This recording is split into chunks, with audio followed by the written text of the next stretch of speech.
My in-laws move in tomorrow. Pack up and get out. Jason didn't raise his voice until the last three words.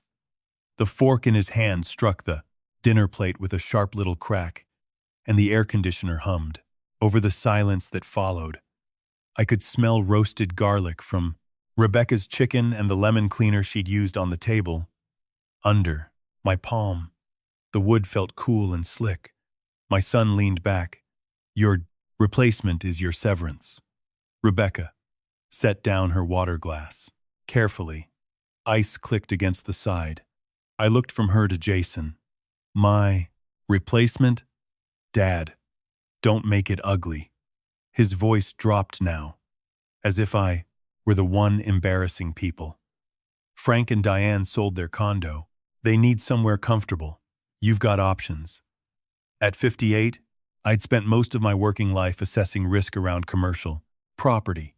Bad roofs, weak leases, hidden liabilities. I'd learned that when someone rushed you, the clock usually mattered more than the explanation. What time are they coming? I asked. Rebecca answered. Tomorrow afternoon. And you're telling me tonight? Her mouth tightened. We assumed you'd understand. The house outside Denver had been bought with money from my parents' estate and later placed in the revocable trust I controlled. After my wife, Elaine, died, I'd let Jason and Rebecca live with me while they got back on their feet. 3 years had passed. Somehow temporary help had acquired a master bedroom, garage space, and opinions about where I belonged. Jason pushed a thick white envelope across the table. It rasped over the wood and stopped against my knuckles. There, he said. A hotel, some cash, a couple places Rebecca found. We're not throwing you into the street. I lifted the envelope. Too thick for cash alone. Generous. Rebecca looked down at her plate. Inside was a prepaid lodging confirmation, several folded bills, a glossy brochure for furnished apartments, and a photocopied sheet that clearly didn't belong with the rest. I knew the block of numbers at the top before I read them twice. Parcel information. The page had been copied slightly crooked, leaving a black wedge along one edge. I turned it over. Blank. Jason reached for his wine. Everything you need is in there. Apparently, his eyes moved to the envelope, then back to me. What's that supposed to mean? I folded the loose property sheet behind the brochure. It means you packed thoroughly. Rebecca cleared her throat. Thomas, my parents shouldn't have to arrive here and feel like guests. The use of my first name did more than Jason's shouting had. I put the envelope beside my plate. And what am I? She pinched a corner of her napkin between two fingers. That's not what I meant. Jason shoved his chair back an inch. The legs scraped the loga floor. You live here some. You're gone half the time anyway. Frank and Diane need stability. I was in Colorado Springs for 4 nights last. You know what I mean? No, I don't. He stared at me, jaw working once. They already sold their place. Don't make this harder. That was the second time he'd tried to hurry me. I asked, why do I have to be gone before they arrive? Rebecca's gaze went to Jason. Just for a second. He picked up his fork again. Because I'm not having some big family scene tomorrow. You seem comfortable having one tonight. The fork stopped. I didn't argue after that. Arguing would have told Jason I planned to stay. Instead, I carried my plate to the sink. Behind me, he said, So we're clear? The faucet ran cold over my fingers. Perfectly. I went upstairs and pulled 1 suitcase from the closet. Not 2. I wasn't moving a household. I was taking what mattered. Elaine's watch went into the inside pocket first. Then family papers, medication, clothes, my laptop, and a framed photograph I kept on the firsting dresser. In it, Elaine was laughing at something outside the camera. Jason was 24, and standing beside her with his arm around her shoulders. I left the frame face up in the suitcase. Down the hall, a printer started. One page, then another. The sound came from my home office. I walked to the doorway. Jason stood at the printer tray, gathering papers. Need something? He asked. My office. Printer. Jammed downstairs. He said it as if that settled the matter. On the shelf behind him sat the old property packet from when I had reorganized the house through the Whitaker Revocable Living Trust. Jason had used that office for business paperwork before. I'd never cared. The printer, scanner, paper, all of it had seemed too ordinary to guard from my own son. I stepped inside and took my passport folder from the locked drawer. Jason watched me. You're really packing? You told me to. His mouth opened, then closed. That surprised him. Back in my bedroom, I took out my phone and called the property management company. They handled access credentials, maintenance, and paperwork for the trust. Property. The woman on the evening line verified my identity and pulled up the file. I need to confirm the master lease and the family occupancy licenses, I said. Keys clicked softly on her end. Yes, Mr. Whitaker. I have the master lease under your name and 2 family occupancy licenses attached. Those licenses end if I surrender the master lease. Pause. More keys. They're dependent on your occupancy agreement. Let me read the termination language before I answer. That was why I liked professionals who didn't guess. She read it, then said, yes. If you're reld, surrender becomes effective. The dependent licenses terminate with it. We would deactivate residential credentials at the effective time and arrange access for removal of personal property. That does not mean belongings are forfeited. Good. And the owner-occupant surrender clause? It's here. That clause hadn't been written for Jason. It had been put in when the trust's attorney formalized the arrangement 2 years earlier, so I could move without trapping myself inside a lease, tied to a house my own trust owned. I want the surrender documents. We can send them for electronic signature tonight. We'll still need the keys returned to the management office. I'll bring them in when you open. After the call, I sat on the edge of the bed and listened. No shouting downstairs. No footsteps coming to apologize. Just the printer. Again. Then a cabinet closing. I took the property sheet from Jason's envelope and laid it beside the old packet I'd brought from the office. Same parcel number. Same revision date. That didn't prove anything. Property information wasn't secret. Still, one question stayed with me. Why had a copy of it been inside an envelope meant to get me out of the house? The surrender documents arrived before midnight. I read every page, then read the termination section again. Jason and Rebecca had signed their occupancy licenses when they moved in. No rent, no independent term. Their right to occupy depended on mine. My signature went onto the surrender form. The next morning, Jason came downstairs while I was closing my suitcase. You're leaving already? You said your in-laws arrived today. He rubbed a hand over his hair. Rebecca and I are picking them up after lunch. Then you have plenty of time. His eyes dropped to my suitcase. Where are you going? It was the first time he'd asked. I have options. His own phrase sat between us. Rebecca appeared behind him, holding car keys. Thomas, you don't need to be dramatic. I picked up the envelope Jason had given me and slipped it into my laptop bag. I'm doing exactly what you asked. Neither of them followed me outside. At the property management office, the lobby smelled of coffee and fresh carpet. I placed my keys on the counter one at a time. House key, mail key, garage remote. The manager checked the signed surrender, confirmed the effective time, and reminded me that Jason and Rebecca would receive instructions for retrieving their belongings. No surprises, she said. None from me. I walked back to my car carrying one suitcase and one laptop bag. My phone buzzed before I reached the driver's door. Then again. Then a third time. Jason. I opened the first message. Dad. What did you do? Dad. Answer. The damn phone. Jason's voicemail came through the car speakers before I had even pulled out of the property management lot. His voice was clipped, each word pushed through his teeth. Behind him I could hear a car door slam. Then Rebecca saying something I couldn't make out. The phone rang again. I let it ring. The surrender was already effective. Nothing I said from a parking lot was going to improve the situation, and Jason had spent the previous night making one thing clear. He wanted me gone. So I was gone. I drove less than a mile before another voicemail appeared. This time Rebecca spoke.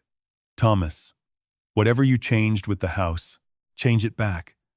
My parents are already on their way. Please don't turn this into something bigger than it needs to be. I almost called her.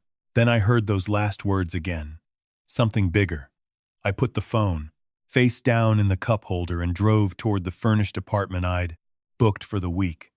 By the time I carried my suitcase inside, Jason had called 11 times. The apartment smelled faintly of new paint and somebody else's coffee. A refrigerator compressor clicked on in the kitchenette. I set my laptop bag on the small dining table and was hanging Elaine's photograph beside the bed when the phone rang again. Jason, I answered. What did you do? He demanded. You asked me to. Leave. Don't play games with me. I'm not. We're standing outside. The house. His voice echoed slightly, as if he had me on speaker.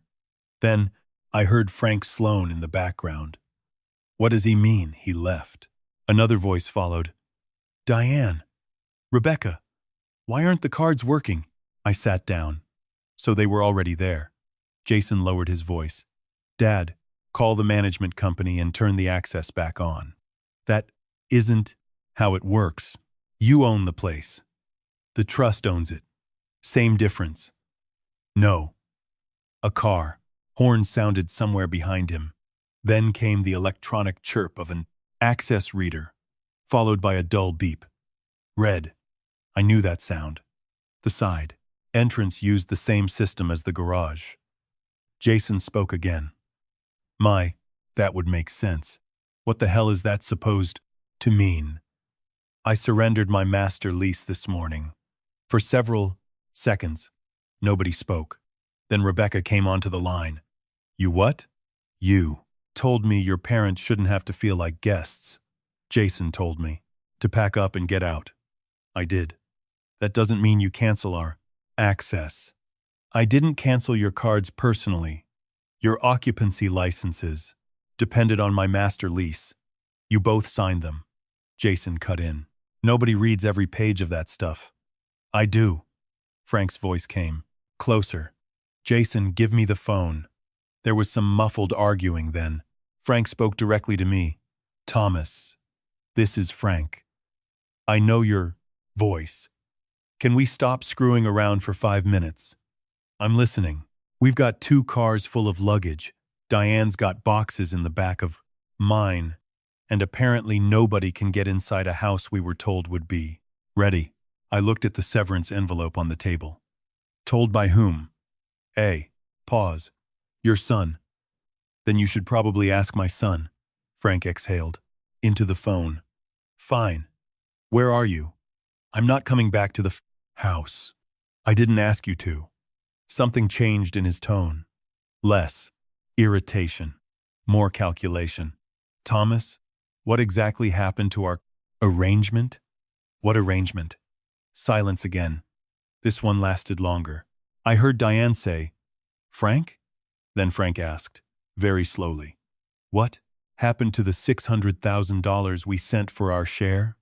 My fingers stopped on the edge of the table. What, $600,000?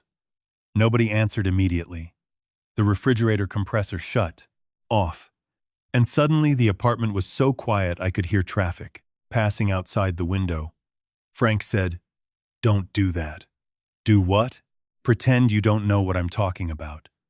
I don't know what you're talking about. Jason's voice rose in the background. Frank, Give me the phone. Frank ignored him. We sold the condo, Thomas. I stood. When? Closing was 6 weeks ago. And you sent $600,000 where? Jason shouted. This isn't the time. That answered nothing. But it changed the question. Frank's voice hardened. Jason handled the transfer. We were buying into the house. 25%. Family arrangement. You didn't want a title company crawling all over it until your estate review was finished.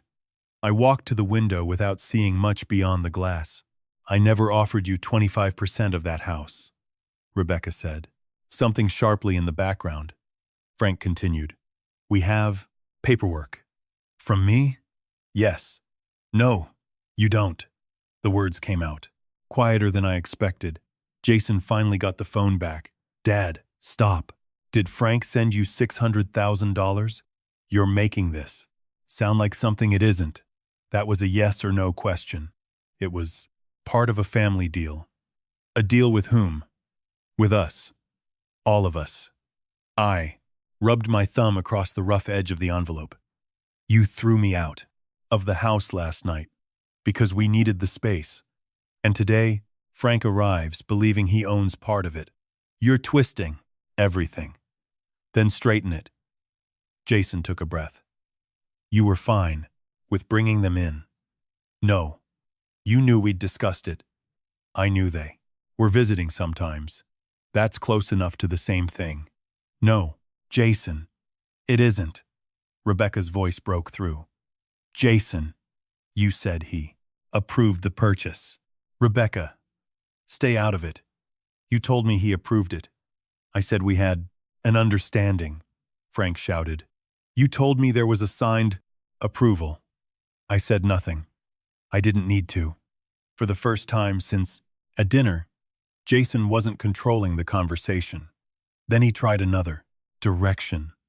Dad, you're angry. I get it. You felt disrespected last night, so you pulled the lease. Fine, but don't punish Frank and Diane, because you're mad at me. There it was.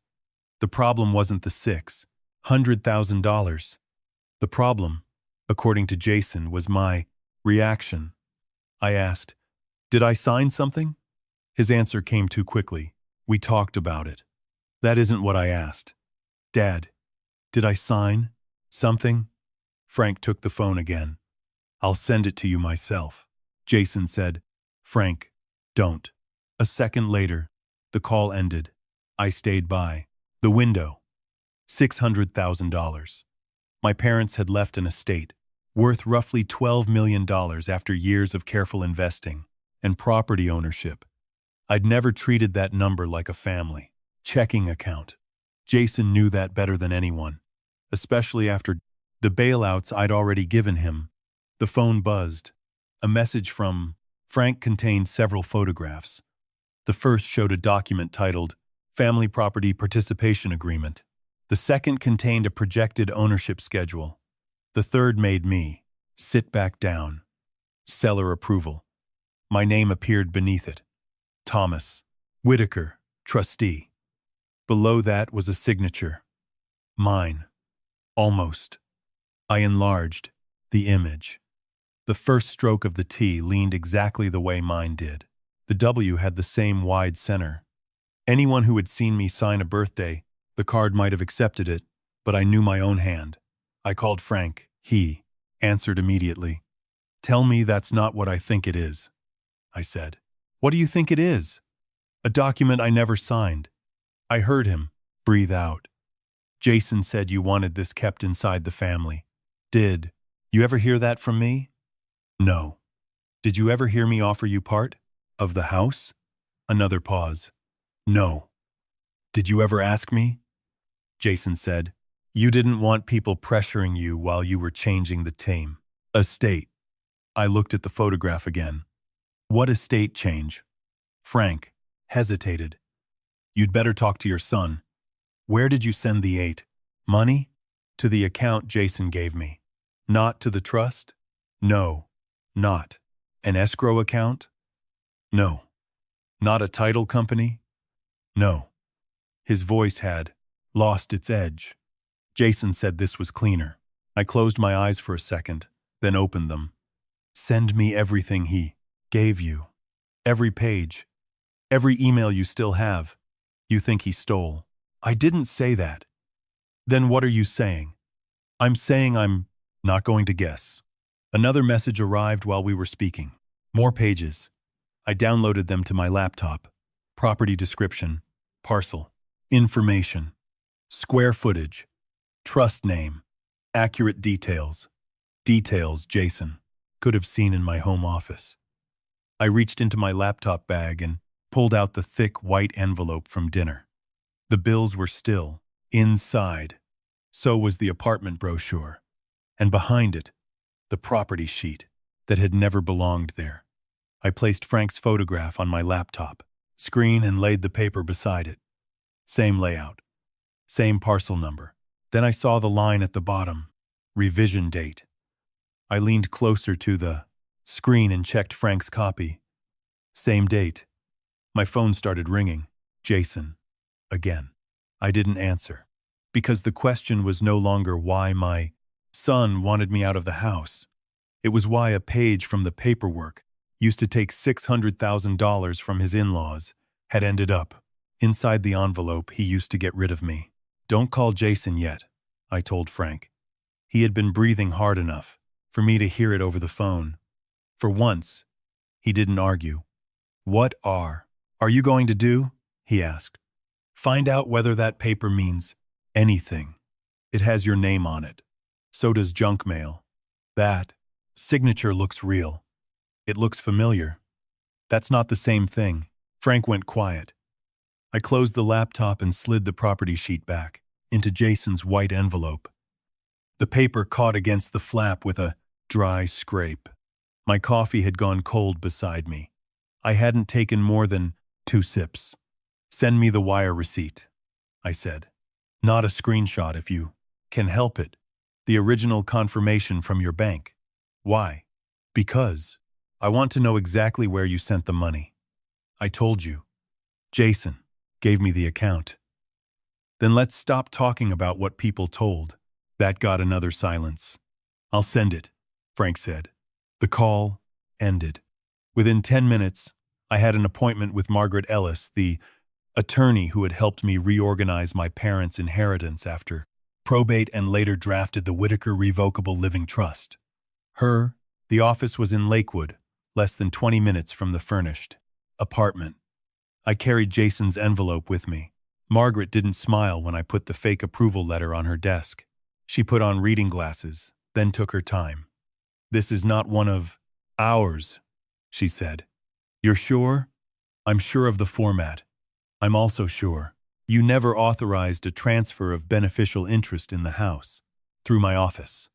Her fingernail tapped the projected ownership schedule. And this language is sloppy. To Frank, it looked official. To a title company, it wouldn't survive the first phone call. That may be why no title company saw it. Margaret looked up. Tell me exactly what you know, not what you suspect. So I did. Dinner. The severance envelope. The property sheet. Frank's $600,000. The seller approval with my name. Jason's claim that we had some family understanding. Nothing more. When I finished, Margaret took a legal pad from a drawer. You did not agree to sell Frank and Diane any portion of the property. No. You did not authorize Jason to negotiate a transfer? No. You did not sign this seller approval? No. She circled something on the page. Then we start with ownership. Margaret opened the trust file on her computer and turned the monitor slightly toward me. The house sat inside the Whitaker Revocable Living Trust. I was the grantor, trustee, and lifetime beneficiary. There had been no amendment transferring an ownership interest, no signed sale agreement, no escrow instruction, no recorded deed, nothing. The house was exactly where I had left it. That should have been comforting. It wasn't. Someone had taken accurate information from a real property file and wrapped it around a transaction that had never existed. Margaret compared the fake packet with an electronic copy of the property, materials her office had prepared years earlier. "Here," she said. The parcel description matched word for word. So did the square footage. The trust name appeared in the same shortened form used on one internal summary page. "That packet was in my home office," I said. "Who had access?" "Jason lived there." Margaret raised one eyebrow. "That's access. It's not proof." "I know. And I did. My old job had trained me, out of falling in love with the first explanation.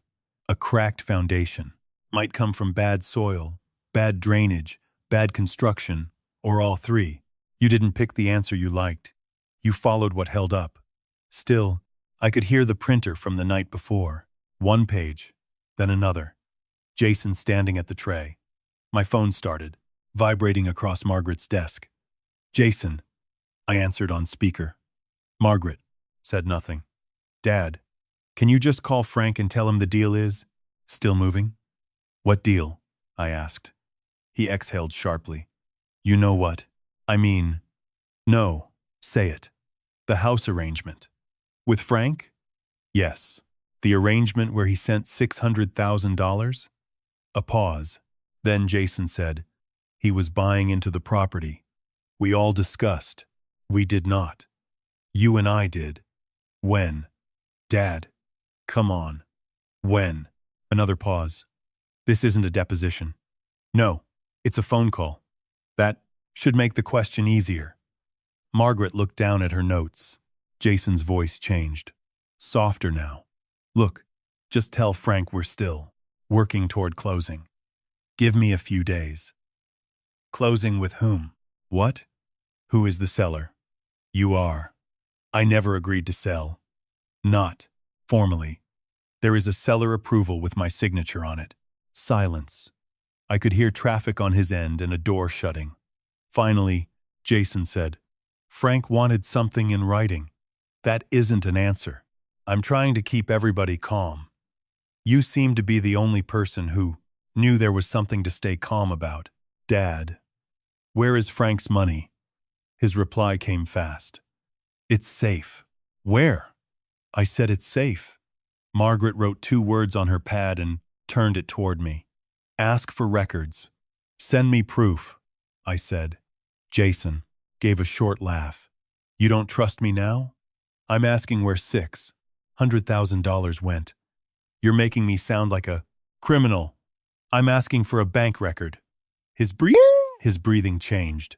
Then his voice flattened. "Talk to Frank." The line went dead. Margaret waited a second before speaking. He didn't answer. "No, that still doesn't tell us where the money went." My phone chimed. Frank, he had sent the wire confirmation. I opened the attachment. The bank record showed the date, amount, sender, routing information, and receiving account name. My eyes stopped at the beneficiary. Whitaker Development Services, Jason's company. Not the trust, not escrow, not a title. Company. Jason's business. Margaret leaned closer but didn't touch my phone. Was his company supposed to be part of the purchase? Not, according to anything Frank sent me. Then Frank needs to provide the time, communications that gave him those wiring instructions. I called Frank while sitting across from her. He answered with, "Did you get it?" "Yes." "You see the account?" "I do." He told me it was temporary. What does temporary mean? That the family restructuring had to be staged before the property interest transferred. Those were his words? Close enough. "Send me the email where he gave you the instructions." Frank's voice tightened. "I already sent you the paperwork. I need what he told you before you moved the money." "For what?" "So I can separate what you believed from what actually happened." That landed badly. "You think I'm an idiot?" I think you wired $600,000 without calling the person whose property you thought you were buying." His breath hit the pros. Microphone. Then, quieter. Frank said, Rebecca told us Jason was handling it for you. I looked at Margaret. Send the emails, Frank. He hung up without saying goodbye. For the next hour, Margaret and I built only the part we could prove. The trust owned the house. No transfer had. He'd been approved. The seller letter had not come from her office. The initial wire had gone into Jason's business account. Everything beyond, that was still a blank wall.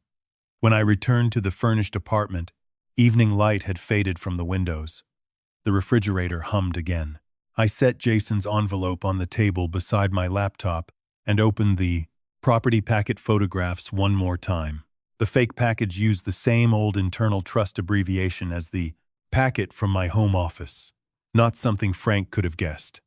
Not something a stranger would have had much reason to know. But Jason had lived 10 feet from that filing cabinet. My phone buzzed. An email from Frank. Subject line. You asked for everything. 5 attachments. I opened the oldest one first. It was an email from Jason to Frank, sent before the $600,000 wire. The first lines were about timing and keeping the deal inside the family. Then I reached the sentence that made me stop breathing for a moment. Dad approved it. He just doesn't want lawyers involved until his estate review is finished. I read it twice. Jason had told Frank I approved the deal before the money moved. And he had told him something else. Something I had never told Frank. Something I had never told Rebecca. My estate review. Rebecca called me the next morning. Not Jason. Her. Can we talk? Somewhere private? She asked. Her voice had lost the polished edge she used at dinner, but she wasn't apologizing. I could hear a car idling behind her and the faint tick of a turn signal. About what? You know. What? That covers a lot of ground right now. She let out a breath. There's a coffee shop near Belmar. 20 minutes? I looked at Frank's email, still open on my laptop. Dad approved it. Estate review. Fine. Rebecca was already seated when I arrived. She had chosen a table against the wall, away from the counter. Her coffee sat untouched. No foam, disturbed. No lipstick on the lid. She didn't wait for me to sit. You didn't have to shut down the house. I surrendered my lease. You knew what that would do. You knew what telling me to leave would do. That is not the same thing. I pulled out the chair. No? Rebecca pressed, her lips together, then glanced toward the windows. My parents have nowhere to go now. They had a condo 6 weeks ago. Her eyes came back. To me. So Frank told you. He told me he sold it. That was already happening. For the house deal? She shifted in her chair. For the next phase of their life. That's a brochure sentence. Thomas. I lowered my voice. Did you know your father sent Jason $600,000? Yes. The answer came cleanly. No hesitation. That surprised me more than denial would have. How long have you known? Since before the transfer. And you believed that money was buying part of the house? Yes. From me? Through Jason. I leaned back. That isn't an answer. Rebecca's fingers closed around the coffee cup. Jason said you wanted it handled inside the family. Why? Because of the estate. I said nothing. She watched me. Then Rebecca added, he said you were reviewing protections and didn't want outside attorneys, turning it into some big production before you decided how everything would be structured. The coffee grinder screamed behind the counter. Rebecca flinched at the sound and waited until it stopped. I asked, did Jason tell you I had approved a sale? Yes. In those words? She frowned. He said you were okay with it. That isn't the same thing. He said the paperwork was catching up. I opened my phone and pulled up the email Frank had sent me. Read this. She hesitated before taking the phone. The message was from Jason to Frank. Dad approved it. He just Doesn't want lawyers involved until his estate review is finished. Rebecca read it once. Then again. Her thumb stopped against the side of the phone. That's not how he said it to me. What did he say to you? She handed the phone back. He said you had already signed off and were just being difficult about formal paperwork. Difficult. You know what I mean. No. I'm learning what everybody means. Her jaw tightened. I came here to talk, not get interrogated. Your parents gave my son $600,000 for part of my house. Our house. The word slipped out. Rebecca heard herself. I saw it in the way she stopped moving. I let the silence stay there. Finally, she said, the house we lived in. That's different. She looked down at the coffee. I know. It was the first time I had heard that from her since dinner. I asked, did you ever see anything from my attorney? No. Anything from a title company? No. Escrow instructions? Jason said we didn't need escrow because it was family. Did that make sense to you? At the time. Why? Her fingers rubbed the cardboard sleeve around the cup until it creased. Because you've helped him before. There it was. Not permission. Pattern. You. I thought because I'd rescued Jason before, I would approve this too.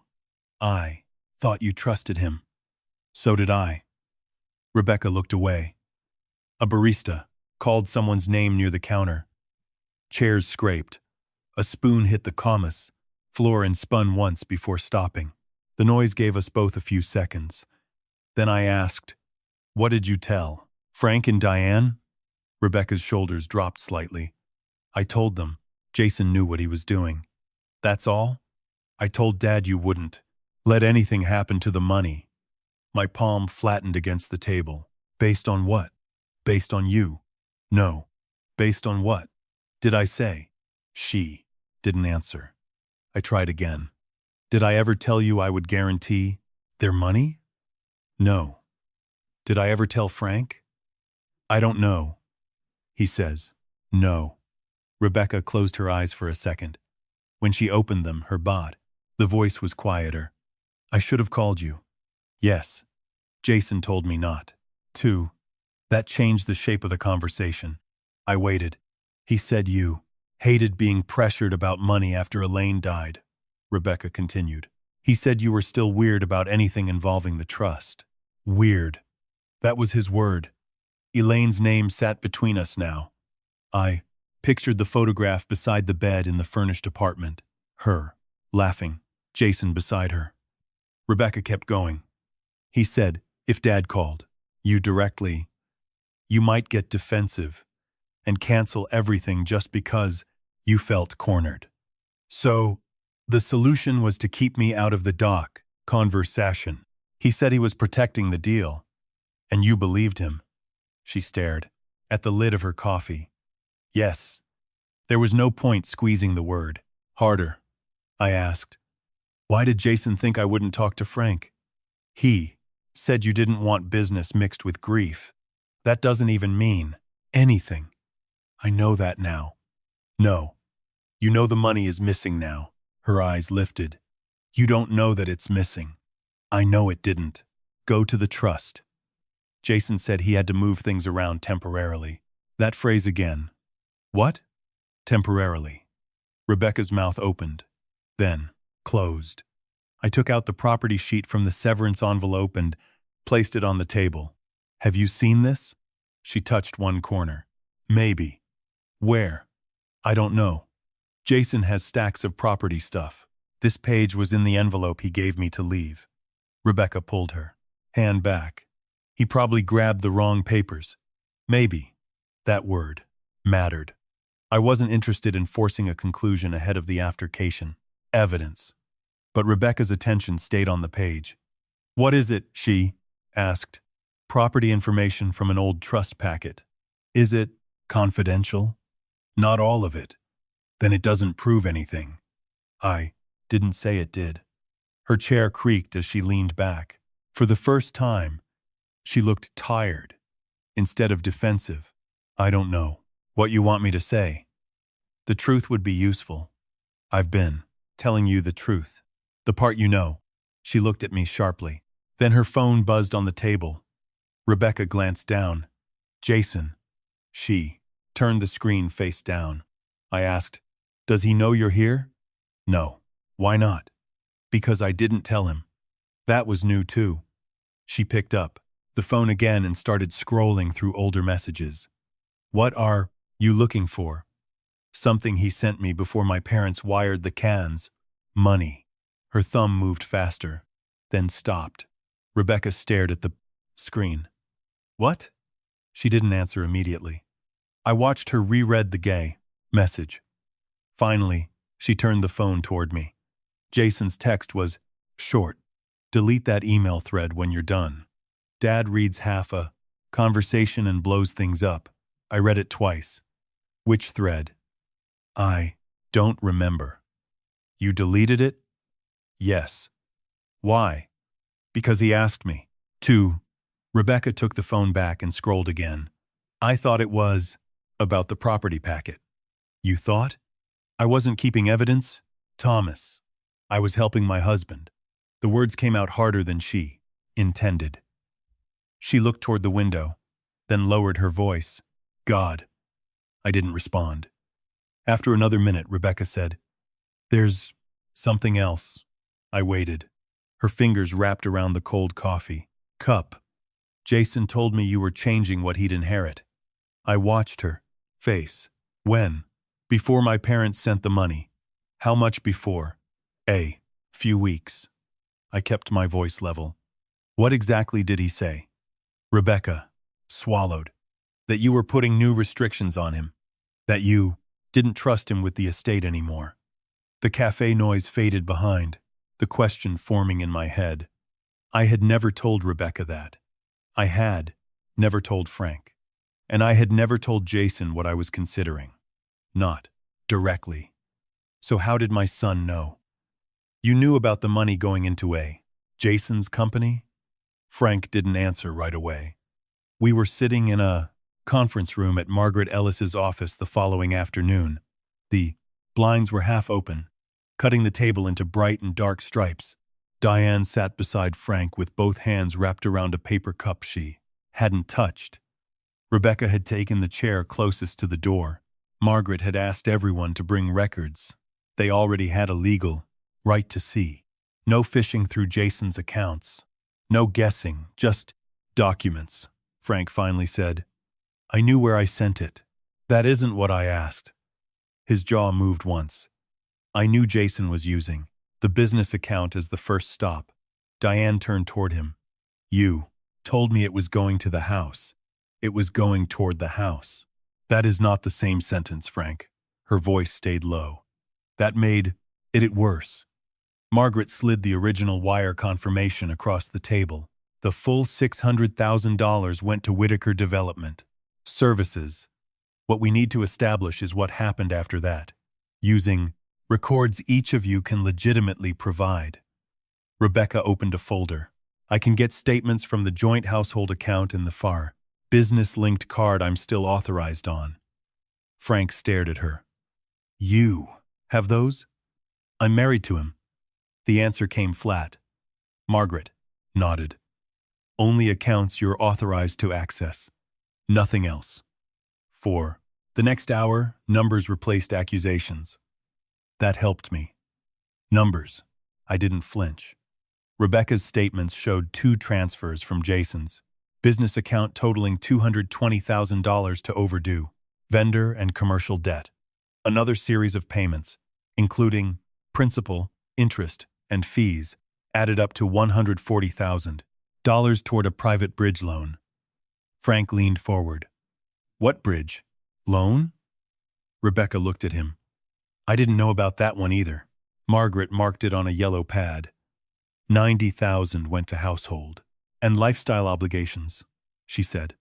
Credit cards, vehicle payments, travel charges, and other personal spending.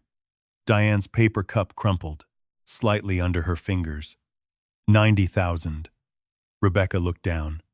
Some of those charges had dates beside restaurant names I recognized. A ski, The weekend Jason had called a business retreat. A vehicle payment, he'd told me, was nearly finished.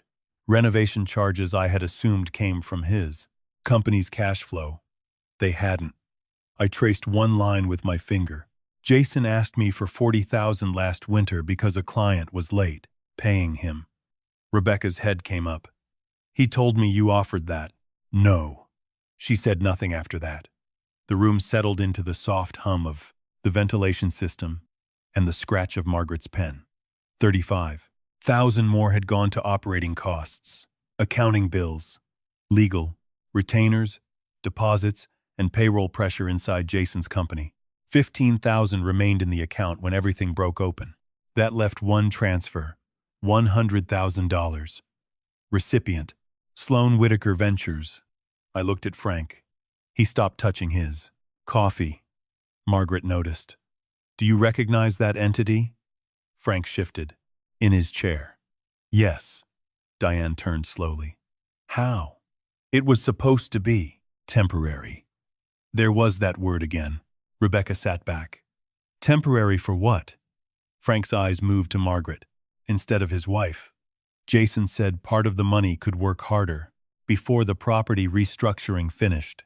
Margaret's expression didn't change. What does that mean in plain English? A short-term business bridge. Maybe an investment vehicle. Diane put the crushed cup down. You let him invest our house money? Not all of it, Frank. Only 100,000. The silence after that felt different from the silence at my dinner table. There, everyone had been waiting for me to submit. Here, 4 people were trying to work out how much they had each been told. I asked Frank, did you know the other 500,000 was being used? No. Did you know 220,000 was paying his old business debt? No. The bridge loan? No. The cards? No. Frank's nostrils flared. I knew about the 100. Rebecca folded her arms. And you still called Thomas asking where all 600 went? Frank snapped his head toward her. Because I thought the rest was still there. Diane's voice cut between them. You thought. No one answered that. Margaret brought the conversation back to the records. Frank, if you have documents tied to Sloan Whitaker Ventures, I need only the ones you signed or received. Formation papers, operating agreement, transfer instructions. Nothing obtained from someone else's private account. Frank reached into his briefcase and pulled out a thin folder. He had brought them. That told me he'd known this question was coming. The LLC filing was simple. Colorado entity. 2 members. Jason, Whitaker, Frank Sloan. I read the names again. Not because they changed. Because Frank had spent 2 days speaking like a man who had been standing outside the whole thing. He hadn't been. How much did you expect to make? I asked. Frank's face tightened. This wasn't about making money. Then why put 100,000 into an LLC before closing on a house? It was a bridge. For what? Jason said his. The company had a receivable coming in. We'd put the money to work for a few weeks, then roll it back before the ownership transfer. And what did you get for agreeing? Frank looked away. Diane answered for him. A better deal. He shot her a look. She didn't move. Diane continued. You told me Thomas was giving us favorable terms because we were family. Frank rubbed both hands over his face. Jason said the property was worth around $2.4 million. 600,000 for a quarter interest wasn't some fantasy number. No, I said. It was believable. That was why it worked. Frank looked at me.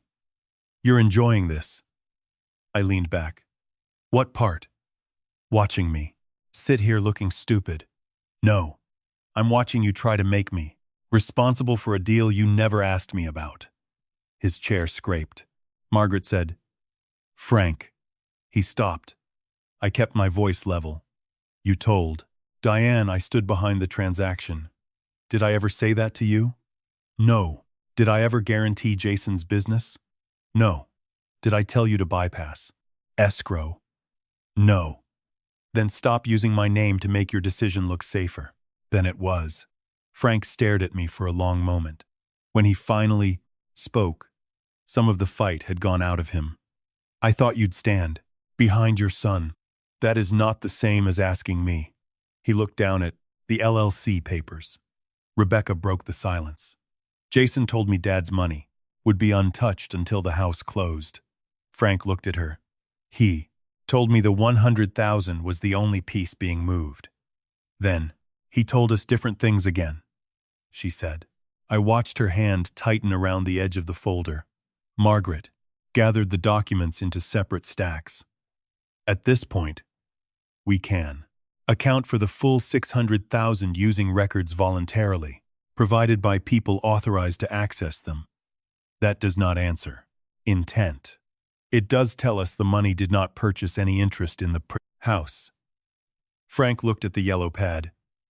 220,000. 140,000. 90,000. 100,000. 35,000. 15,000 left. Every dollar had somewhere to go. None of those places was my trust. Margaret asked Frank for copies of the transaction emails connected to the LLC and the house arrangement. He hesitated. What happens if I give them to you? That depends on what they say. I'm not handing over my whole email account. I didn't ask you to. Margaret's voice stayed calm. Export the messages tied to this transaction. We preserve what matters. Nothing more. Frank looked at Diane.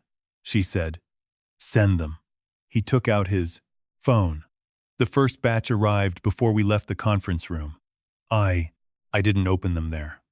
By the time I returned to the apartment, the sky outside the window had turned the color of dirty steel. I reheated yesterday's coffee, tasted it, and poured it out. Frank's emails were waiting.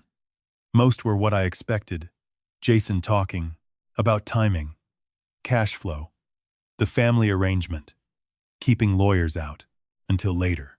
Then I opened one attachment from the Colorado Secretary of State filing, Sloan Whitaker Ventures. Members listed clearly. Jason, Frank. That wasn't the surprise anymore.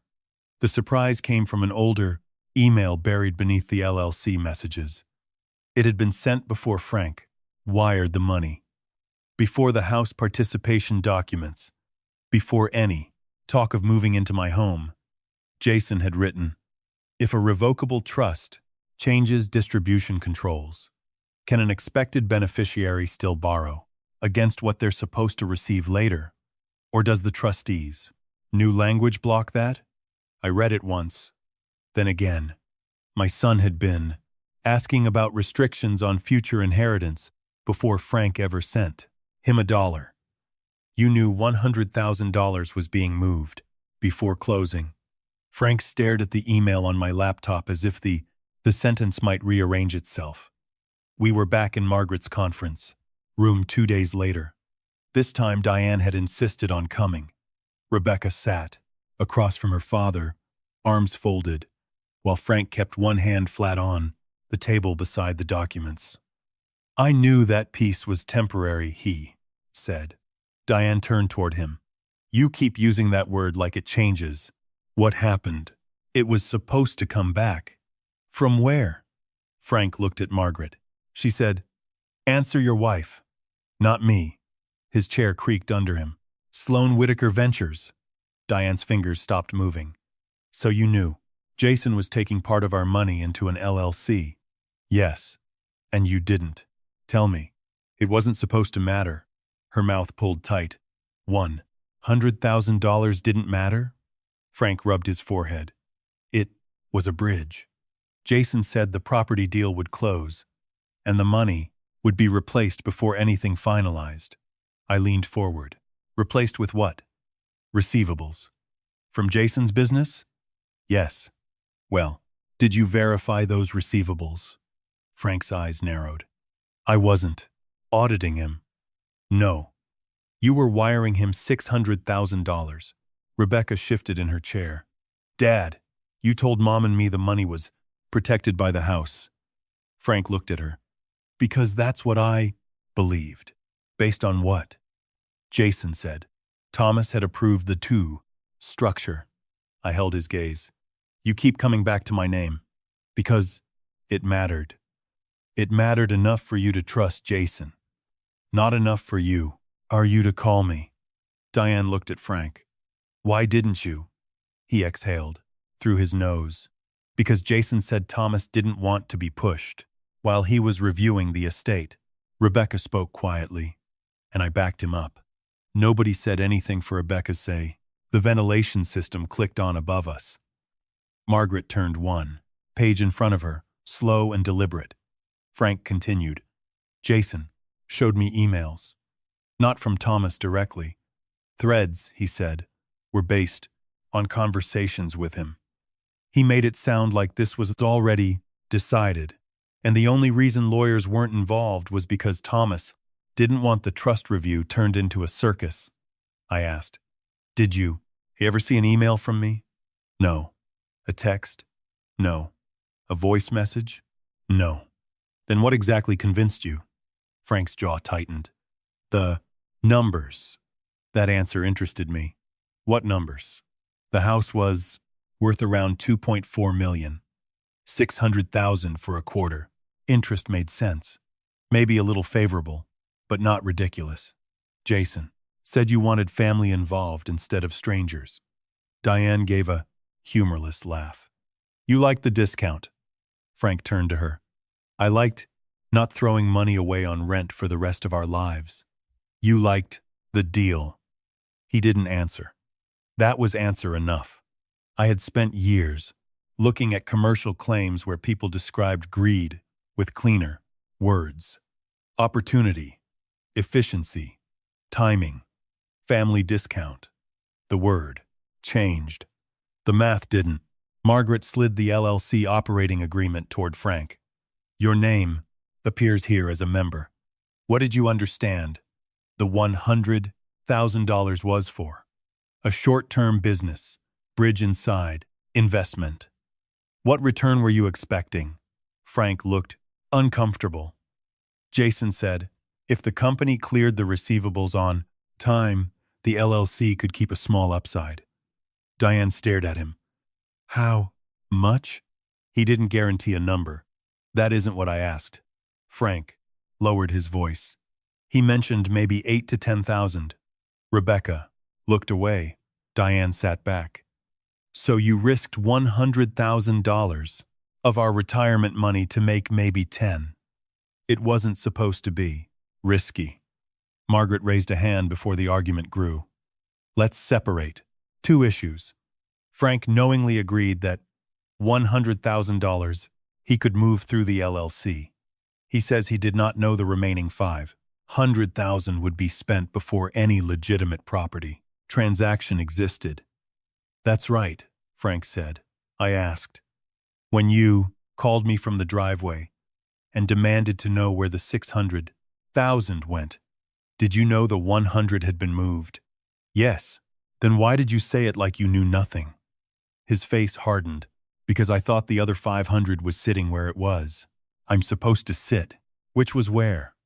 Waiting for the property transfer. In Jason's company account? I didn't know it was still there. You wired it. There. He said it would move through. So you didn't know where the other 500,000 was? No. That was finally precise. Frank had not been outside the mess, but he had not known its size. Diane pushed her cup away. When were you planning to tell me about the LLC? After closing. When it worked. He said nothing. Rebecca uncrossed her arms. Jason told me none of this. Frank looked at her. He said, you knew. Her chair moved back an inch. He said I knew you agreed to use my parents' money in your side company? Frank shook his head. He said you knew the family structure. That means nothing. It meant something when we were all signing papers. I didn't sign the LLC. No, but you told us to trust him. Rebecca opened her mouth. Then closed it. The room had become a map of different conversations, Jason. had held separately. Frank knew about the LLC, but thought the house deal, he was real. Rebecca knew about the house deal, but not the LLC. Diane knew about the house deal and believed the whole $600,000 was tied to property, and I knew none of it. Margaret tapped the folder. Frank, you said you brought the emails connected to both the house transaction and the LLC. I did. I want copies only of those communications, not unrestricted. Access to your inbox. He glanced at Diane. She said, send them. Frank looked at me. You planning to sue me too? I'm planning to find out. What happened? That's not an answer. It's the only one I have. His face tightened, but he opened his laptop. For the next half hour, Frank exported messages and attachments tied to the transfer. Margaret had him preserve original timestamps and headers where available. No one made speeches. That made the documents louder. Jason's emails to Frank had a pattern. Urgency without panic. Reassurance without detail. Reassurance. Family. Language whenever Frank asked about lawyers. One message said, no reason to pay strangers to complicate something Dad already agreed to. Another said, the 100 can work for us, while the restructuring catches up. Frank pointed at that one. That's what I meant. What? Diane asked. I knew about that 100. That's it. Margaret saved the file. That distinction matters. Frank leaned back. Finally. It matters, she repeated. It doesn't erase the fact that you proceeded, without independent confirmation from the owner. His expression soured again. But he didn't argue. I asked him, why did Jason think you'd go along with this? Frank looked at me for several seconds. Because I wanted the deal. There it was. Plain. No family. Language. No temporary bridge. I thought I was getting a quarter. Interest at a fair price in a house that would stay in the family. I thought Jason's business trouble was short-term. And I thought you'd never let your son put us in a position where we could lose everything. I nodded once. That last part was the most expensive assumption. Diane's eyes stayed on Frank. Rebecca stared at the table. Margaret moved to the oldest emails in the export. Let's look at chronology. Most of the first messages dealt with Jason's company, cash flow, vendors, receivables. Nothing about the house. Then one appeared weeks before Frank wired anything. No property attachment. No seller approval. No discussion of moving. Just a question from Jason. Frank had answered it casually at the time. Jason wrote, if a revocable trust changes distribution controls, can an expected beneficiary still borrow against what they're supposed to receive later? Or does the trustee's new language block that? Frank had replied that he didn't know, and Jason needed an estate lawyer. I read the timestamp, then read it again. That came before the house proposal. Frank nodded. By a few weeks. Rebecca leaned forward. Why? Was he asking you about Thomas's trust? Frank shook his head. He said he was trying to understand family planning. I looked at Margaret. She didn't offer an interpretation. Good. Not yet. The email proved only one thing. Jason had been thinking about restrictions on future inheritance before he ever asked Frank for $600,000. And that meant the business crisis had not been the beginning of the story. The email from Jason to Frank sat open on my laptop until the screen dimmed. I touched the trackpad and brought it back. If a revocable trust changes distribution controls. The wording bothered me more each time I read it. Not because Jason had asked about inheritance. Families talk about inheritance all the time, usually badly. What bothered me was the timing. He had asked before Frank's money moved, before the fake property agreement, before anyone mentioned buying into the house. So I went looking for the first place Jason could have learned I was, reviewing the trust. Margaret pulled up my estate planning file the next morning. Do you remember telling him? She asked. No. Emailing him? No. Leaving drafts around? I don't think so. She didn't accept that answer. Think. I leaned back in the chair. The office smelled faintly of copier toner and peppermint tea. Somewhere, down the hall, a stapler snapped twice. Early that year I had asked Margaret to review new controls on future distributions. Jason's business had needed help too many times. 40,000 here, 25 there. A vendor emergency. A tax payment. Always temporary. Elaine used to say Jason could turn a rescue rope into furniture if you left it with him long enough. After she died, I stopped laughing at that line. Margaret opened the email archive. There, a subject line appeared. Review of beneficiary protections and distribution controls. Sent in February. I stared at the date. Then I remembered the tablet. Jason's laptop had been acting up that week. He had asked to use the tablet I kept in the home office because it was already connected to the printer. My email was still logged in. Not the account password. The account itself. He saw the inbox, I said. Margaret looked at me. Do you know that? No. Then what do you know? He used the tablet that establishes opportunity. Nothing more. She clicked the crime. Message. No attachment. No trust amendment. No distribution terms. Just a short note asking me to schedule a meeting. If Jason saw this, Margaret, he would know you were reviewing beneficiary protections. He would not know what changes you were considering. That mattered. I didn't want to turn suspicion into fact just because it fit. But the dates fit too well to ignore. Jason used the tablet. A few days later, he asked Frank whether a beneficiary could borrow against an expected inheritance if trust language changed. Weeks after that came the house, proposal, then $600,000. The sequence sat on Margaret's desk in black ink. I called Jason before I could talk myself out of it. He answered on the fourth ring. What now? No, hello. I want to see you. For what?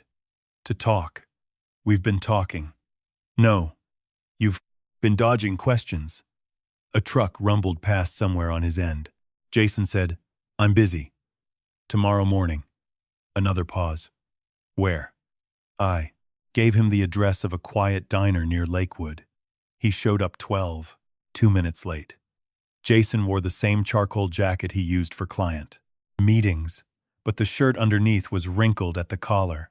He slid into the booth across from me and put his phone face down beside the silverware. You've got half an hour. I folded my hands. When did you decide? Frank's money was yours to use? His expression barely changed. We're doing this again. We've never done this. It was a bridge. You spent most of it. I moved it to creditors. That's what businesses do. They move money. Money from people who thought they were buying part of my house. Jason leaned back. You keep saying it like I had some master plan to rob everybody. I haven't said that. You don't have to. A waitress approached with coffee. Jason waved her off. I let her fill mine. The smell rose between us, dark and bitter. When did the tuna business trouble start? I asked. He rubbed his thumb along the edge of problems. The phone. Last year. How bad? Manageable. 220,000 in overdue vendors is manageable? His eyes sharpened. So, Rebecca showed you accounts. She showed records she was authorized to see. She had no business doing that. She's married to you. That doesn't mean she gets to hand my life to a lawyer. Frank handed you $600,000.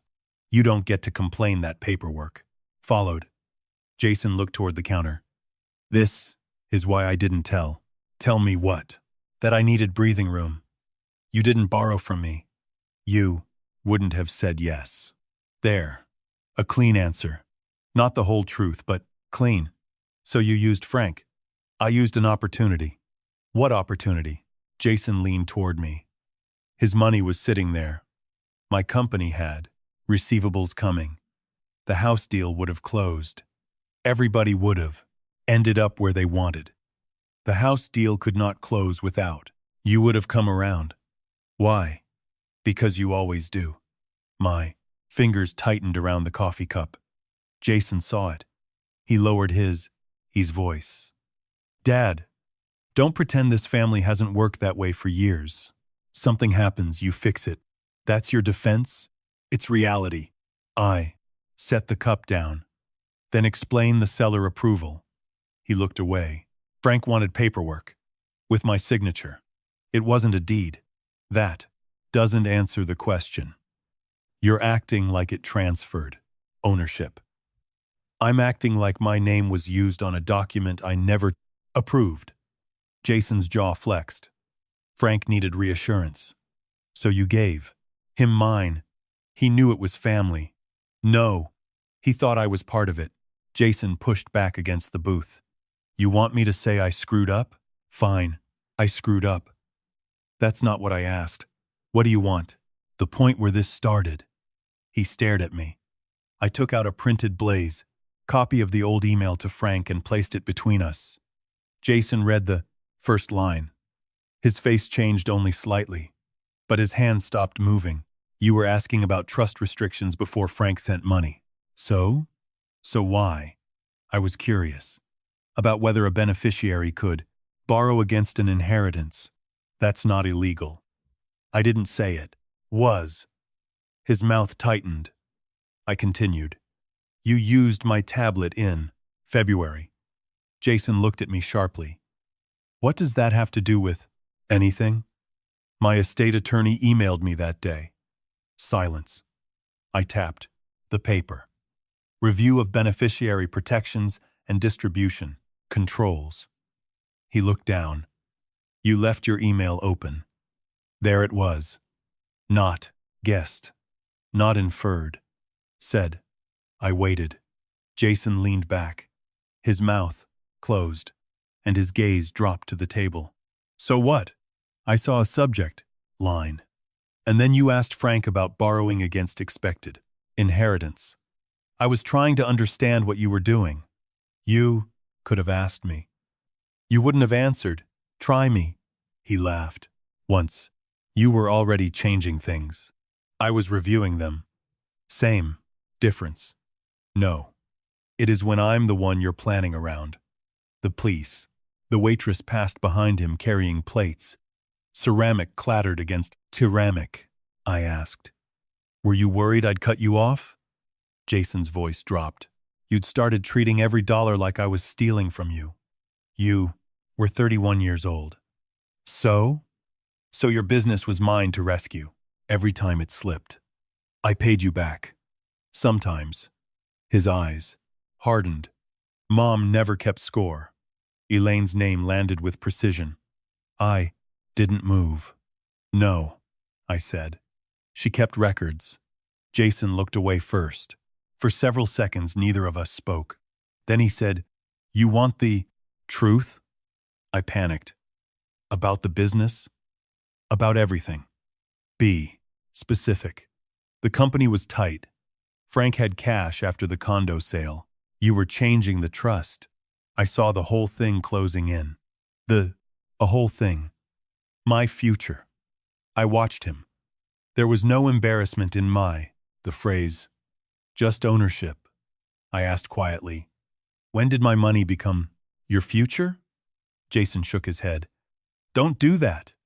Do what? Turn this into some morality lecture. You used my signature. I was going to fix it. With what? My company was supposed to recover. And if it didn't, you would have helped. Again, the same assumption. Always. The same assumption. I leaned back. What if I hadn't? Jason looked at me as if the question itself was unreasonable. Then, he said it. It was going to come to me anyway. The diner noise continued around us. Coffee pouring.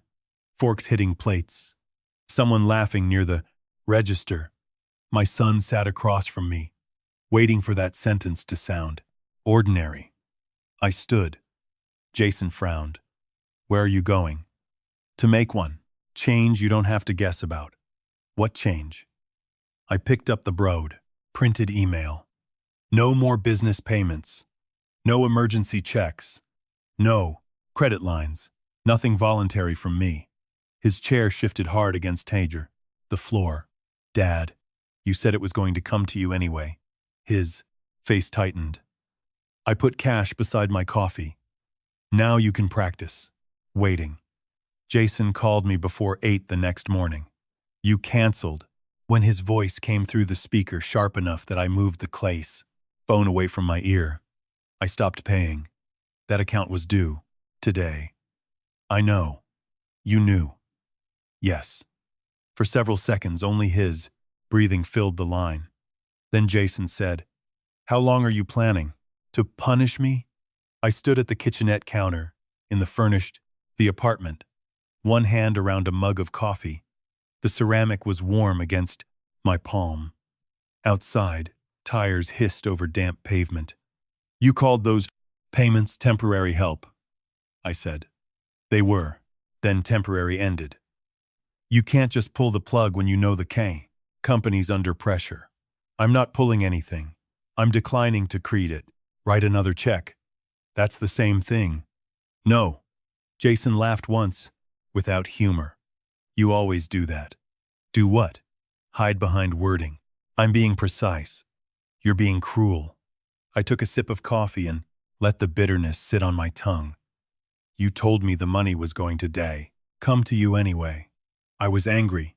You said it calmly. That doesn't mean I meant it. Then what did you mean? He didn't answer. Instead, Jason said, one missed payment can start a chain reaction. That sounds like something you should have thought about before using Frank's money. Here we go again. You called me. His breathing changed. Then he lowered his voice. Dad, this can still be fixed. With whose money? Silence. I waited. Jason finally said, We'll talk later. The line went dead. An hour after that, Rebecca called. Her voice was different from Jason's. Controlled, but too controlled. Thomas, did Jason contact you? Yes. What did he say? That I was punishing. Rebecca was quiet. Then she said, He sent me something last night. What? He wants me to tell the lawyers that my father put together the seller documents. I set the coffee down. Did Frank? No. How do you know? Because Dad can barely attach a file to an email without calling me. That sounded like Rebecca. Sharp. Practical. Not kind. Exactly. But clear. What did Jason send you? I asked. A message. I haven't answered. Don't delete it. I'm not stupid. I looked at the severance envelope on the small table. I didn't say you were. Rebecca exhaled. He said, if anybody asks, I should say Dad was the one who wanted the paperwork to look formal. That's specific. Too specific. There was a pause. Then she said, I found my old phone. I straightened. The one with the deleted emails? Maybe. You don't know? I changed phones last year. The old one still turns on. Some of my mail was synced to the cloud. I haven't gone digging through everything. Don't start forwarding files. To me. I wasn't going to. Talk to a lawyer first. Rebecca went. Quiet again. Mine or yours? Yours. That seemed to surprise her. Why? Because you were involved in documents you now say you didn't understand. You need advice that belongs to you. Another pause. You think I'm in trouble?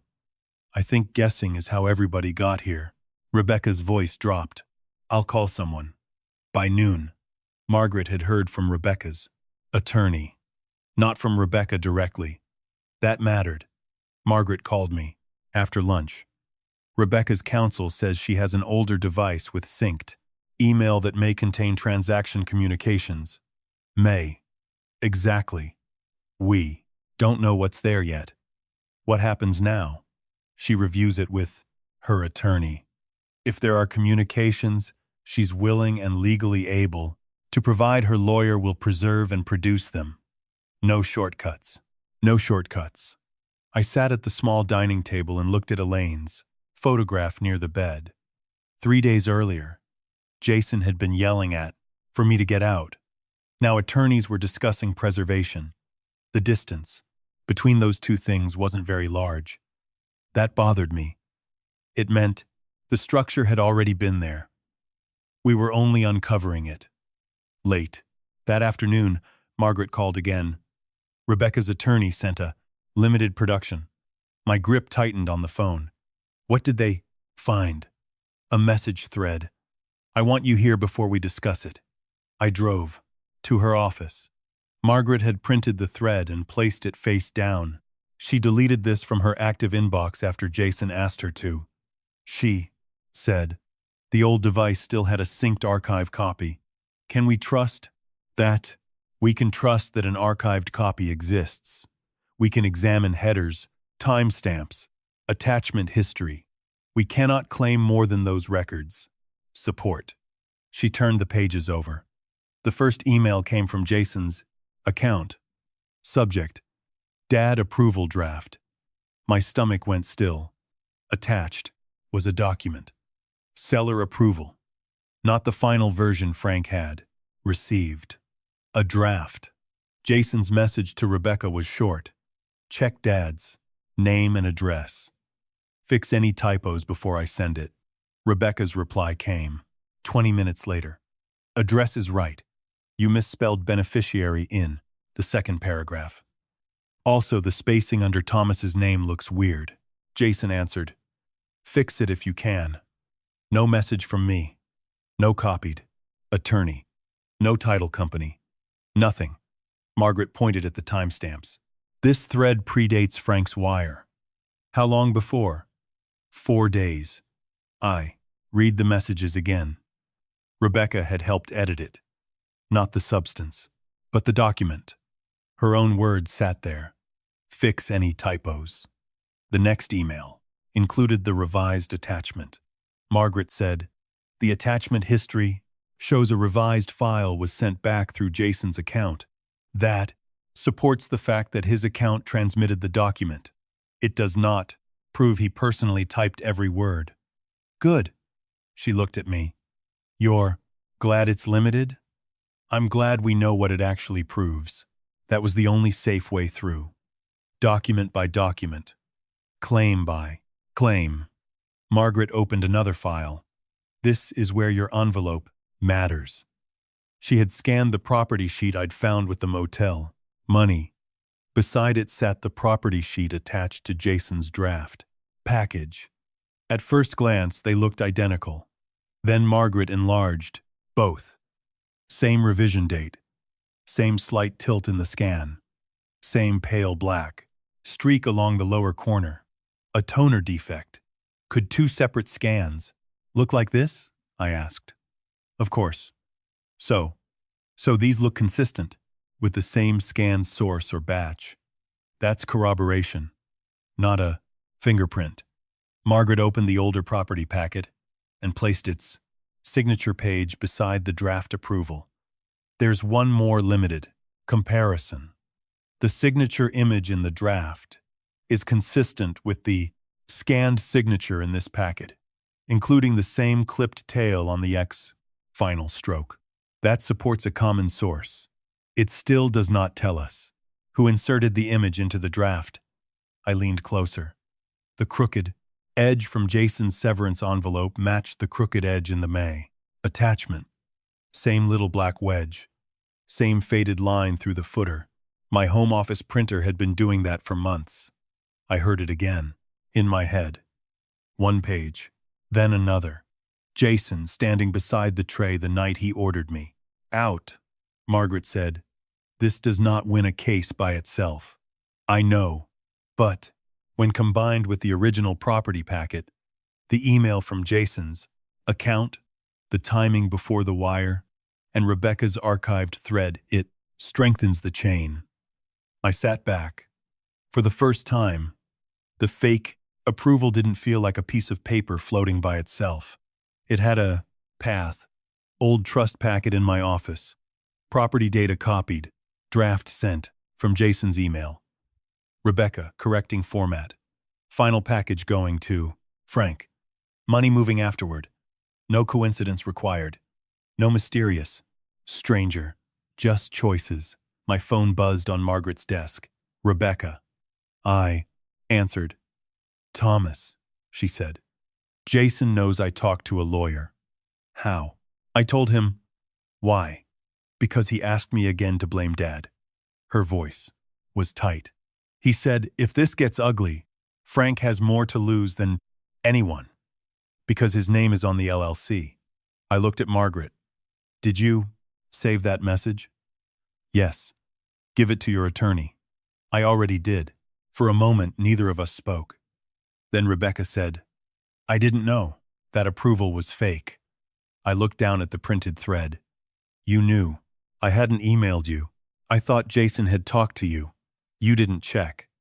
No. The word was small. Nothing wrapped around it. I corrected the document, she said. Yes. I helped him. Yes. Her breathing caught once. I don't know what that makes me.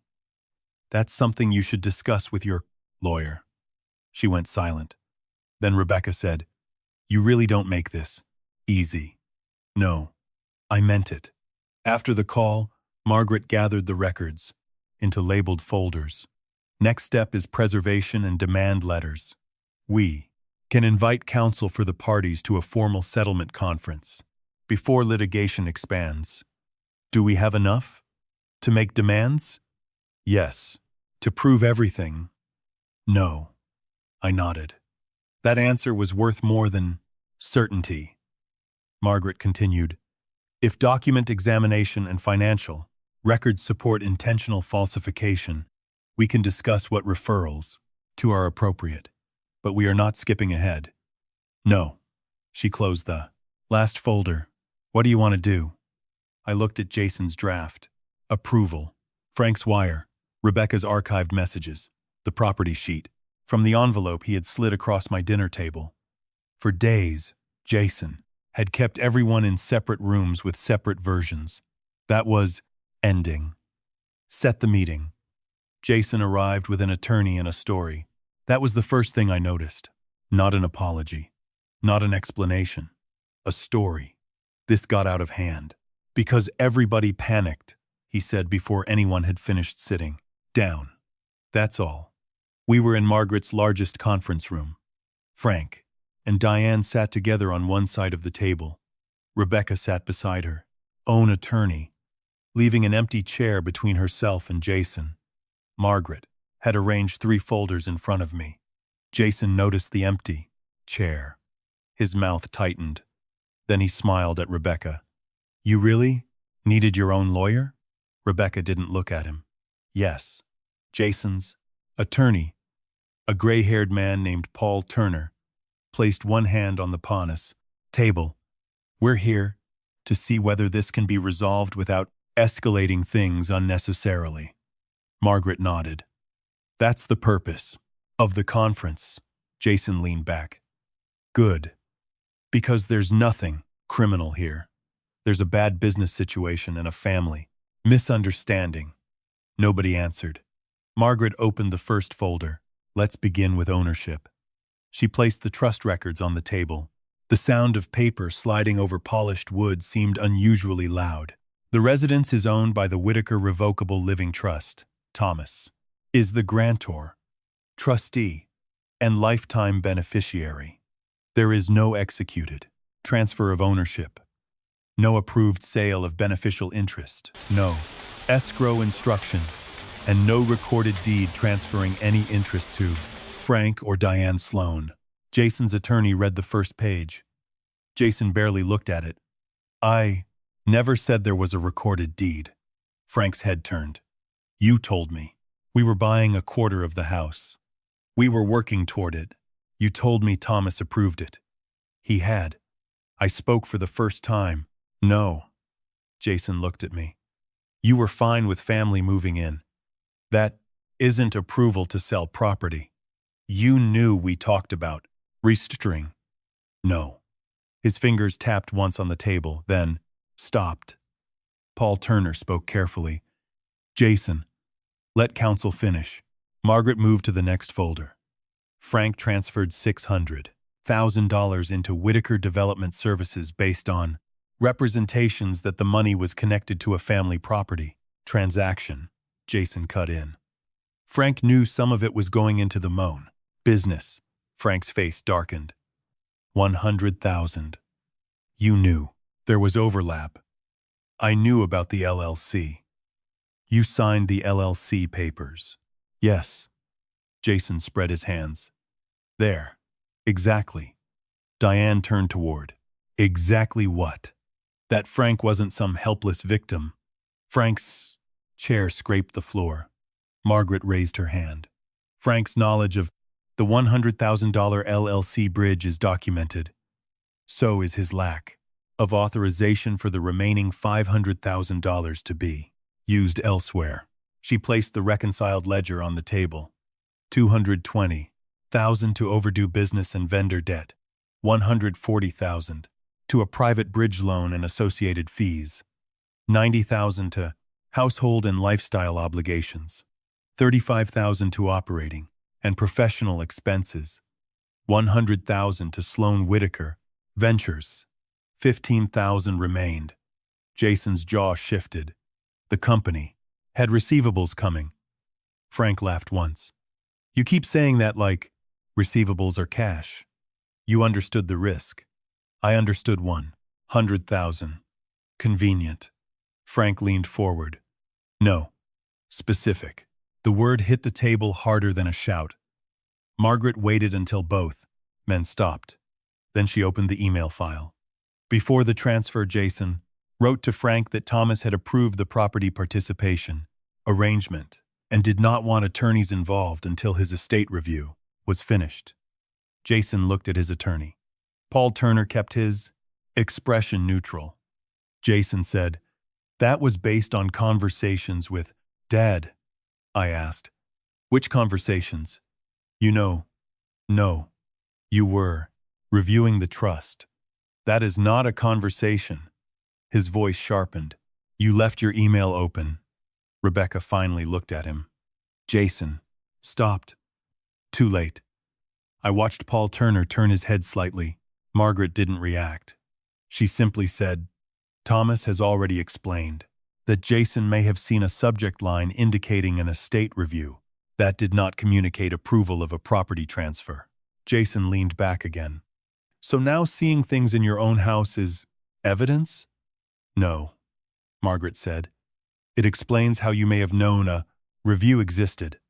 A thin smile appeared on his face. "This is ridiculous." Rebecca's attorney opened a folder. "Then let's move to the seller approval." Jason looked at Rebecca. Her eyes stayed on the tell you documents. The archived thread was placed in front of him. His email, his subject line, Dad approval draft. The attachment, his request that Rebecca check my name and address. Her correction of the typo. The revised file sent back through his account. Jason read the first page, then pushed it away. Rebecca edited it. Rebecca's head lifted. "You sent it to me. You changed it. You told me Thomas had approved it. You could have called him." The room went still. Rebecca stared at him.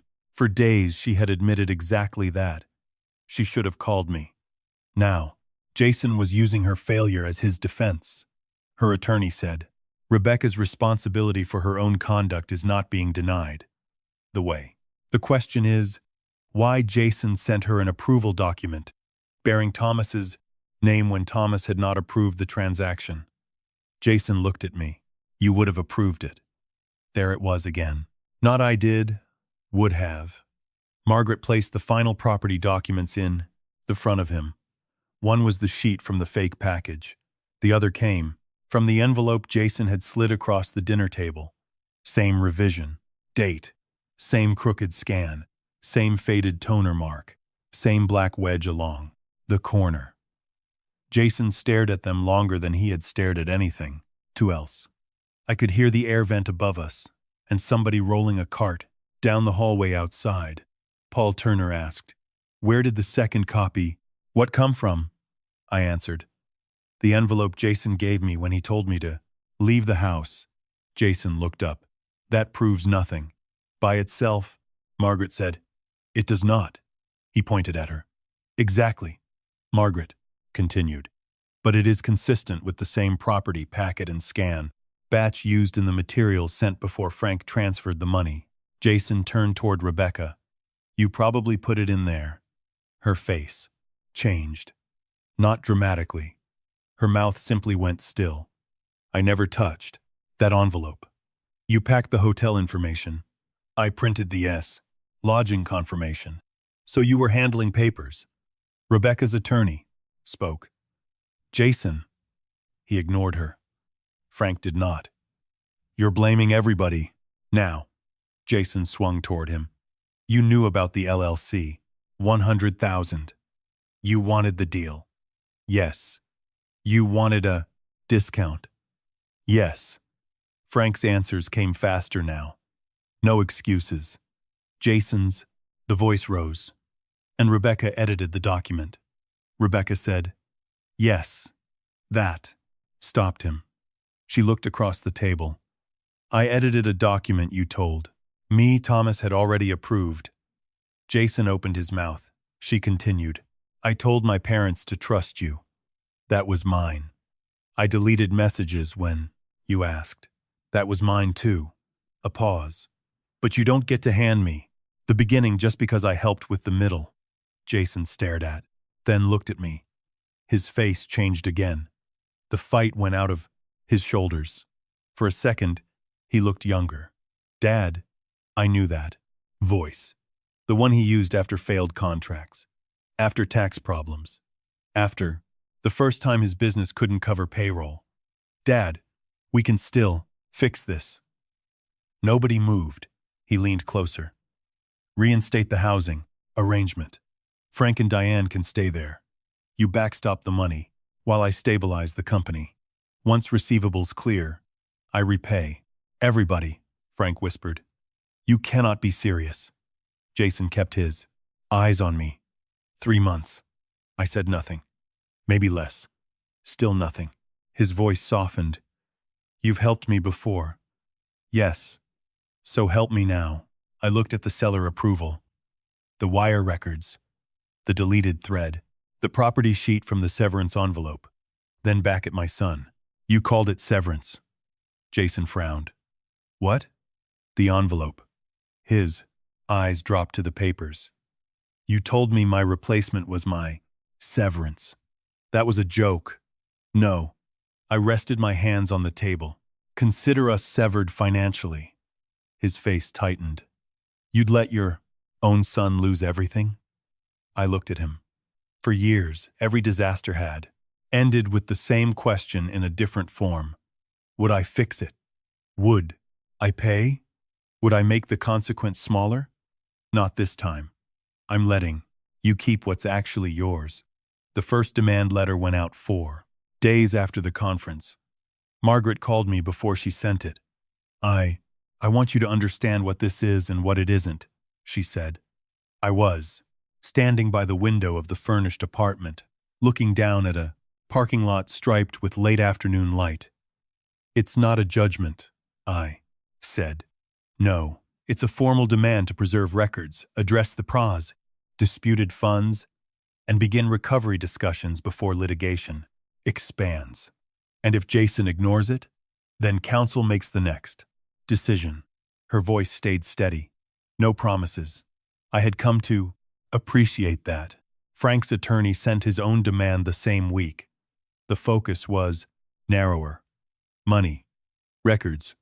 Recovery. Diane called me once. Only once. "They won't get all of it back, will they?" she asked. "I don't know. Frank thinks they will." Frank thought a lot of things. There was a pause. Then she gave a tired little laugh. That's fair. I could hear dishes moving in the background. Diane lowered her voice. He admitted he never told me about the $100,000 side deal because he knew I'd say no. I leaned against the window frame. What did you say? That I would have. Nothing more. No speech about trust. No announcement about their marriage. Just one fact that arrived. Too late. Frank had chosen the version of the deal most likely to survive his wife's questions. Jason had chosen to survive everyone's. The difference was size, not method. Rebecca moved into a short-term rental the following week. She told me herself. I'm not filing anything yet, she said. I need space. That sounds reasonable. Don't sound so surprised. I'm not. You are. I let that go. Her voice softened. My parents are staying with me for now. How's that going? Dad keeps trying to talk about recovery. Percentages. That sounds like Frank. Mom keeps making him stop. That sounded like Diane. Rebecca waited before adding, Jason says I abandoned him when the company needed us most. What did you say? That I was done being part of sentences that started with what he needed. I looked at Elaine's photograph on the dresser. That also sounds reasonable. Rebecca was quiet for a second. Then she said, I should have checked with you. Yes, I know you're not going to make that easier for me. No, fine. She hung up. A week later, Jason's company missed another payment. This one I heard about from Margaret because his attorney mentioned it while discussing records. Not from Jason. That mattered. For years, business trouble had arrived at my door, dressed as urgency. Vendor problem, payroll timing, tax issue, client delay. Every crisis had demanded immediate attention. Now it stayed where it belonged, with the business. Whitaker Development Services had already been carrying too much debt before Frank's money arrived. Without my checks, there was no cushion left to hide that. Jason began shutting down projects. 1. Supplier froze his account. A vehicle was returned. None of that came from me. I signed nothing, called no creditor, pulled no string. I just stopped putting my hand under every falling piece. 3 weeks after the settlement conference, Margaret and I met with an estate planning specialist from her firm. The conference room felt different without Jason in it. Quieter, cleaner. We reviewed the Whitaker Revocable Living Trust line by line. What do you want to accomplish? The attorney asked. Prevent expectation from becoming access. She nodded. That's specific. I don't want Jason using what he might receive someday as collateral today. We can strengthen distribution controls, require an independent successor, trustee, and limit discretionary distributions under defined circumstances. I don't want to erase him. The attorney glanced at me. That's also specific. I looked down at the trust documents. My parents had left me an estate because they trusted me to decide what came next. Not because Jason was entitled to spend against my death. Keep him as a potential beneficiary, I said. But remove every assumption that potential means available. Margaret made a note. The words felt plain. Good. Plain was what I wanted. No revenge clause. No theatrical punishment.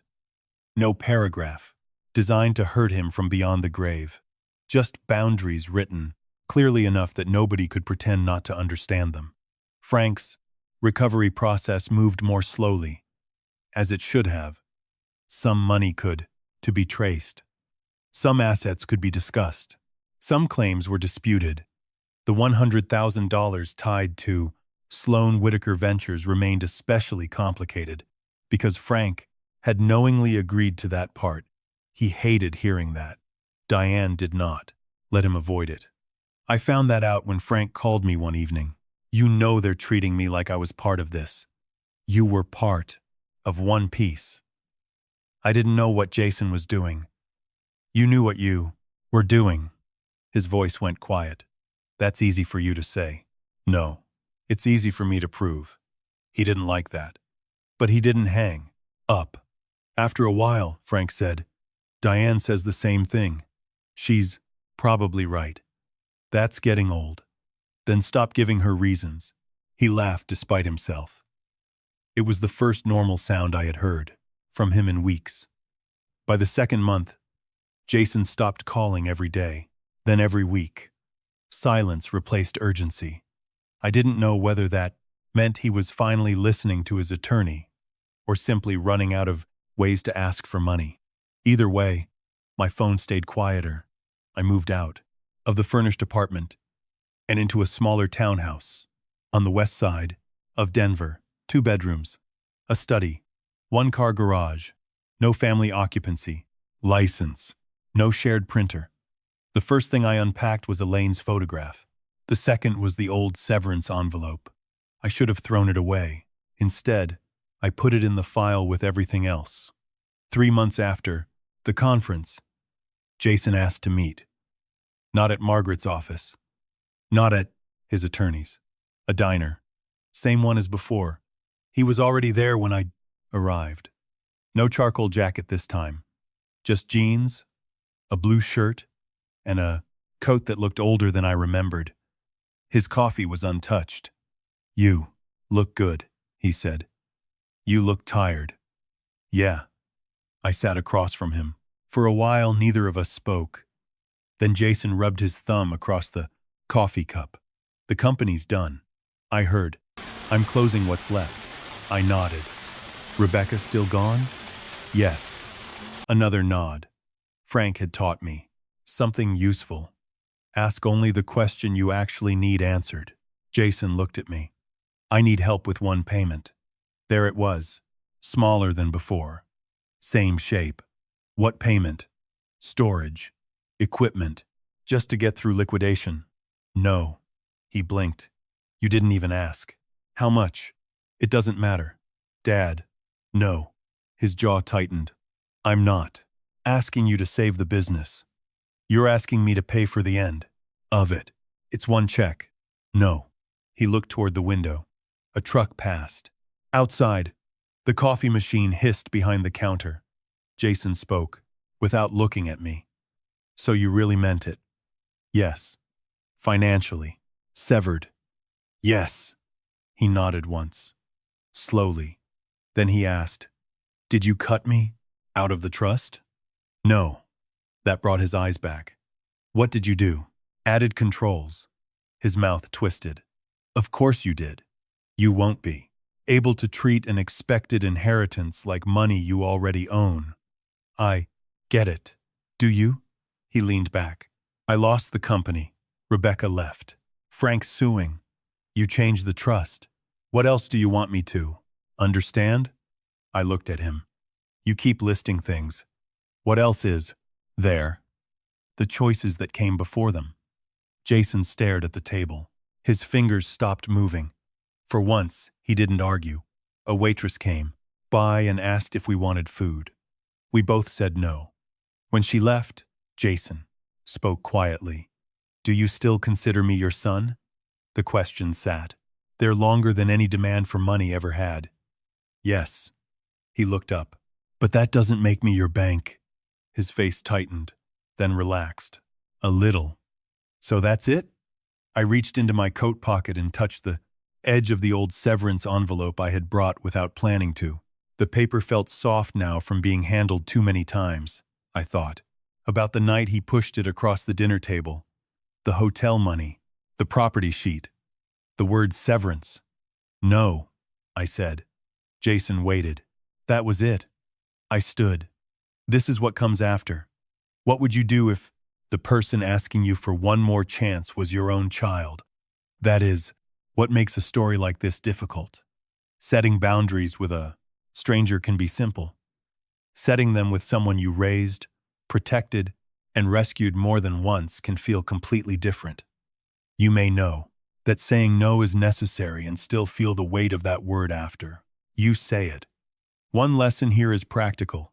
Helping someone and financing their repeated bad decisions are not the same thing. When you repeatedly erase the consequences of another adult's choices, your help can slowly become part of the problem.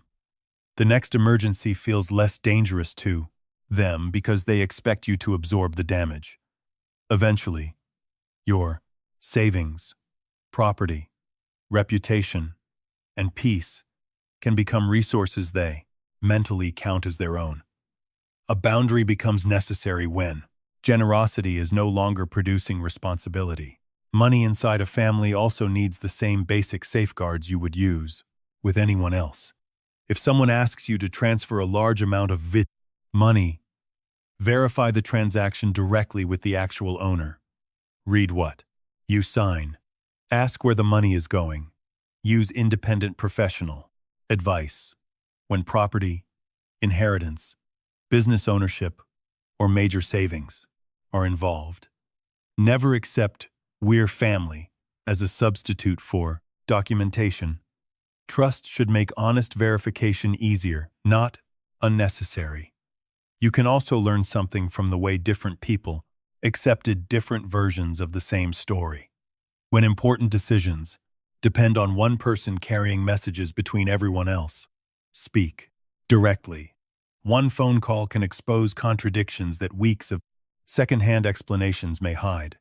If somebody repeatedly tells you not to contact another person because they are sensitive, difficult, or don't want to be bothered, ask yourself who benefits from keeping the two of you apart.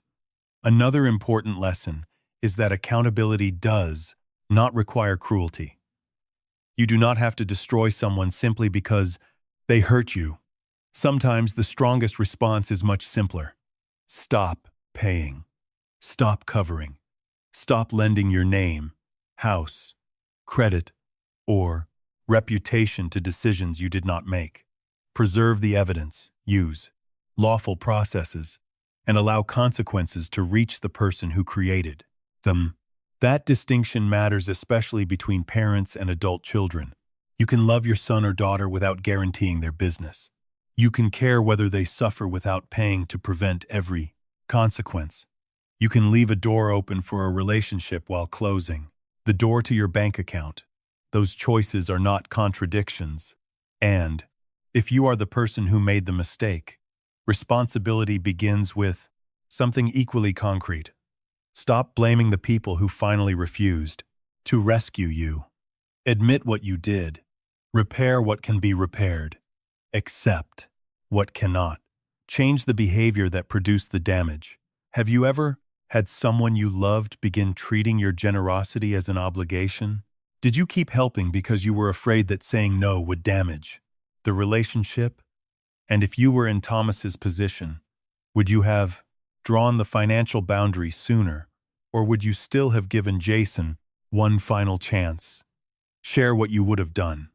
Someone listening may be facing the same decision right now.